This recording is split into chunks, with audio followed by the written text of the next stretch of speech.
একটা একটা করে টুকরো জোড়া লাগিয়ে ঠিক যখনই মনটাকে তার নিজের জায়গায় নিয়ে আসি, নিরাশা এসে ঠিক তখনই আবার মনটাকে টুকরো করে দিয়ে হেসে বলে, এখন তাহলে আসি। আমি বলি, ও ভাই, তুমি পাও কি বলো তো এই ভাঙচুর করে?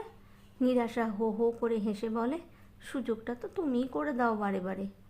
রাগী চোখে তাকিয়ে জিজ্ঞেস করলাম, করেছিটা কি আমি? ব্যঙ্গ করে নিরাশা বলল, সব কিছুতে এত ভয় পাও কেন তুমি?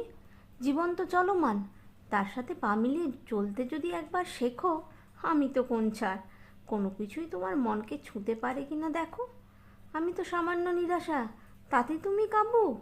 আমার দাদা দিদি মানে দুঃখ যন্ত্রণা, এদের সামলাবে কেমনে তুমি বাবু?